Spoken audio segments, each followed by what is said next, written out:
दफ्तर में आज नए मैनेजर साहब आने वाले थे। हर किसी की जुबान पर आज यही चर्चा थी और पुराने मैनेजर साहब जाने वाले थे। दफ्तर के सभी साहब और बाबू लोग यह पता करने की कोशिश में थे कि नए साहब कहां से तबादला होकर आ रहे हैं, उनका स्वभाव कैसा है, उनके कितने बच्चे हैं, परंतु कोई भी खास जानकारी किसी के हाथ नहीं लग रही थी। अलबत्ता उनके तबादले का इतिहास बड़ा ही समृद्ध था, यह सबको समझ आने लगा था। खैर, तय दिन पर नए मैनेजर साहब ने ऑफिस ज्वाइन किया तो उनका खूब जोर शोर से स्वागत किया गया। पुराने मैनेजर साहब को भी बड़े ही सौहार्दपूर्ण तरीके से विदा किया था सभी लोगों ने। जनरल मैनेजर रजत साहब वातानुकूलित चैम्बर में भी पसीना पसीना होते रहते थे। न जाने क्यों हर आने जाने वाले से शंका भरी निगाहों से बातें करते। लोगों में उनका इस तरह का व्यवहार करना कौतूहल का विषय बन गया था। लेकिन धीरे धीरे दफ्तर के लोग उनके सहयोगपूर्ण और अहंकार रहित व्यवहार के कायल होते गए। एक महीने की छुट्टी पर गया नरेश जब दफ्तर में वापस आया तो नए साहब को नए जनरल मैनेजर के रूप में देखकर पुलकित हो उठा, क्योंकि वो उनके साथ पहले भी काम कर चुका था। वैसे ही हमेशा संकित स्वभाव के रहने वाले रजत साहब नरेश को देखकर और भी ज्यादा शंका में दिखने लगे थे। बड़े ही ठंडे उत्साह से उन्होंने नरेश से हाथ मिलाया और फिर तुरंत अपने काम में व्यस्त हो गए। मगर जैसे ही नरेश उनसे मिलने के बाद चैम्बर से बाहर गया तो उनके कान दरवाजे पर ही अटक गए। रजत को महसूस हुआ कि बाहर अचानक जोर के ठहाकों की गूंज हुई। वह एसी वाले चैम्बर में भी पसीना पसीना हो गए कि न जाने नरेश बाहर जाकर क्या बात कर रहा होगा। अब उनका ध्यान सामने पड़ी फाइलों में नहीं लग रहा था। घड़ी की तरफ देखा तो अभी 12 ही बजे थे। मन किया कि घर चला जाऊं, फिर सोचा कि घर जाकर भी अभी से क्या करना है, कोई रश्मि थोड़े ही ना है घर में। शायद नरेश अब तक सबको बता चुका होगा। न जाने क्या क्या बताया होगा उसने, क्या उसे असली बात मालूम होगी। रजत साहब सोच रहे थे कि क्या नरेश भी यही समझता होगा कि मैंने ही रश्मि को मारा होगा। यह सोचते हुए रजत की यादों का गंदा पिटारा खुलने को बेचैन होने लगा।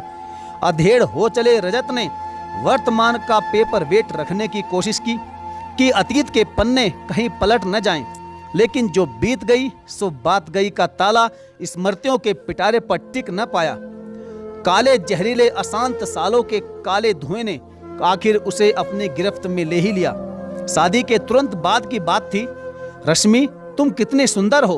तुम्हें जब देखता हूं तो अपनी माँ को मन ही मन धन्यवाद करता हूं कि उन्होंने तुम्हें मेरे लिए चुना है। रश्मि के लाल होते जा रहे गालों और झुकती पलकों ने रजत की दीवानगी को और भी ज्यादा हवा दे दी।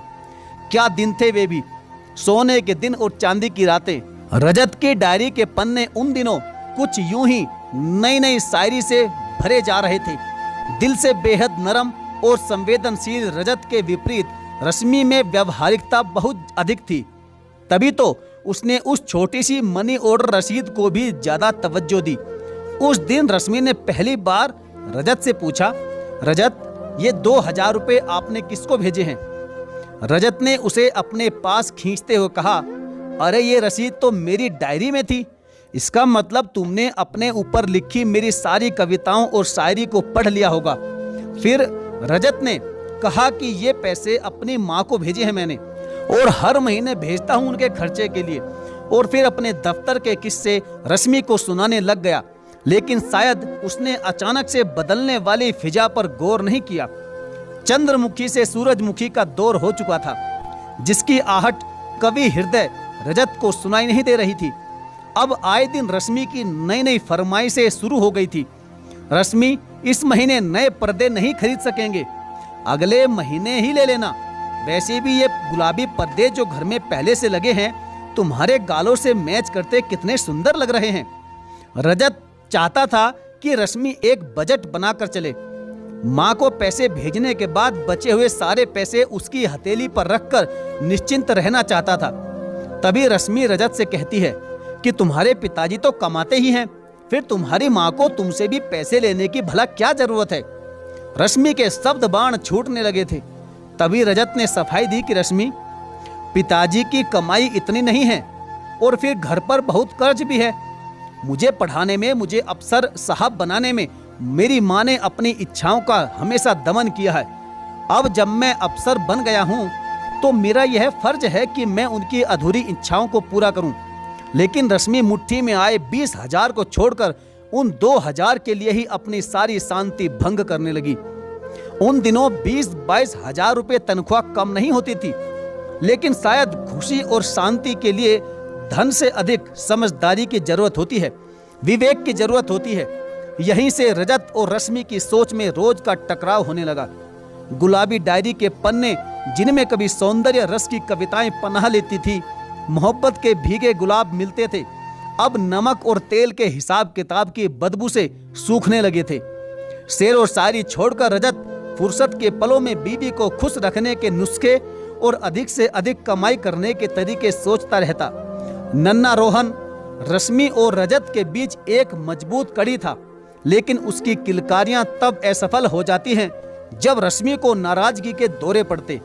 सौम्य और पारदर्शी हृदय का स्वामी रजत अब ग्रह और मानसिक शांति के लिए बातों को छिपाने में, खासकर अपने माता पिता से संबंधित बातों को छिपाने में बड़ा ही माहिर होने लगा।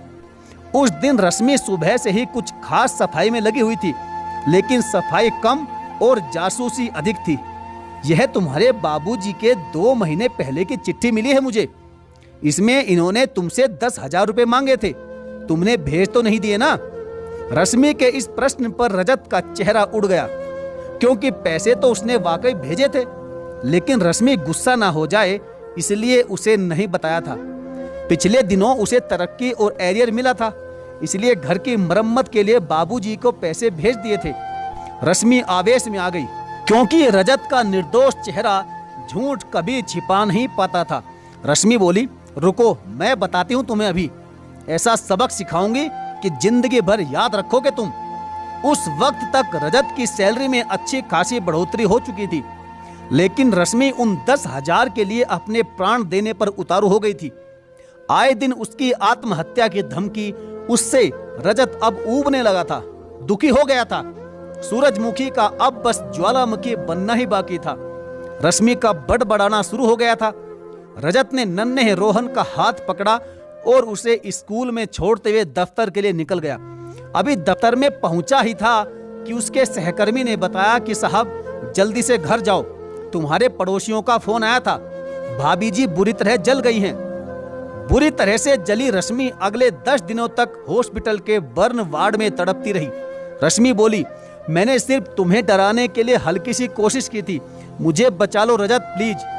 हॉस्पिटल जाती हुई रश्मि बस इतना ही बोल रही थी। अपनी क्रोधाग्नि की ज्वाला में उसने सिर्फ खुद को ही स्वाहा नहीं किया था, बल्कि रजत और नन्हे रोहन की जिंदगी की समस्त खुशियों और भविष्य को भी खाक कर दिया था। लोकल अखबारों में, समाज में, न्यूज पत्रिकाओं में रश्मि की मौत को सबने अपनी सोच के अनुसार रंग दिया। रोने का मानो वक्त ही नहीं मिला। कानूनी पचड़ों के चक्रव्यूह से जब रजत बाहर निकला तो नन्हे बेटे रोहन और अपनी नौकरी की सुध-बुध आई। उसके माता पिता रश्मि की मौत के कारणों और वजह के लांछनों से उबर ही नहीं पाए और कुछ महीनों के भीतर ही दोनों की मौत हो गई। अब बच गए दोनों बाप बेटे, दुख, विछोह और आत्मग्लानि के दरिया में सराबोर। रश्मि नाम की उनकी पत्नी, माँ ने उनके सुखी और शांत जीवन में एक भूचाल सा ला दिया था। खुद गर्ज ने अपना तो फर्ज निभाया नहीं, उल्टे अपनों के पूरे जीवन को भी कटघरे में बंद कर दिया था। उस कटघरे में कैद बरसों तक रजत हर सामने वाले को कैफियत देता आया था। घृणा हो गई थी उसे रश्मि के नाम से भी। रश्मि की यादों से भागता फिरने लगा था, किसी ऐसे कोने की तलाश में जहां कोई उसे न जानता हो। रश्मि का इस तरह से जाना रजत के साथ साथ नन्हे रोहन के भी आत्मविश्वास को गिरा गया था। 14 वर्षीय रोहन आज भी हकलाता था। वर्षों तक उसने रात के अंधेरे में अपने पिता को एक डायरी सीने से लगाए रोते हुए देखा था। जाने बच्चे ने क्या क्या झेला होगा।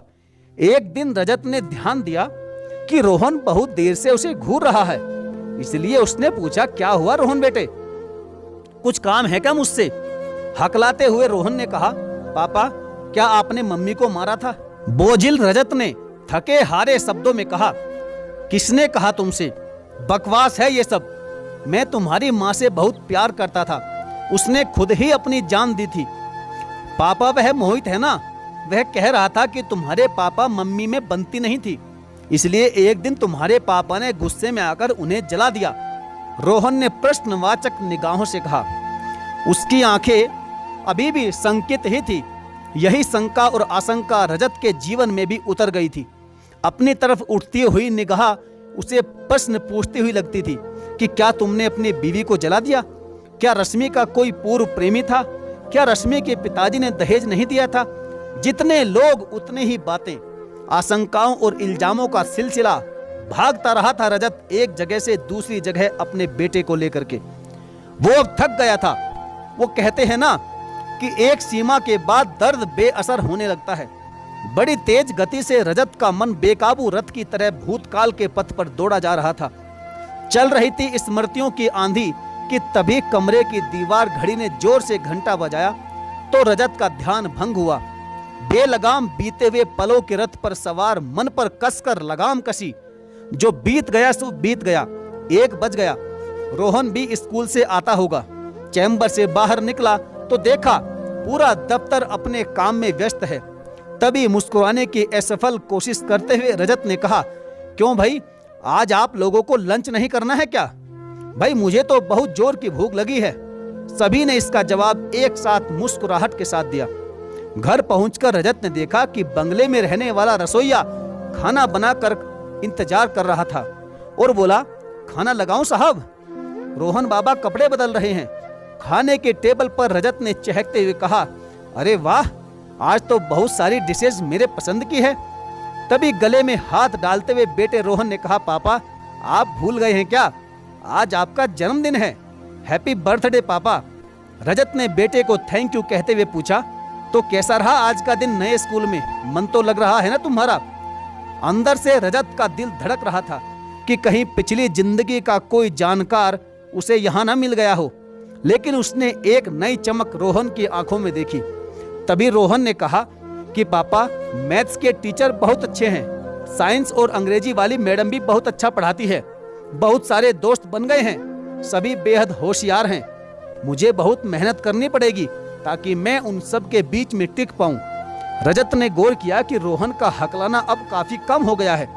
शाम को रोहन ने रसोइया और ड्राइवर की मदद से एक छोटी सी सरप्राइज बर्थडे पार्टी का आयोजन किया।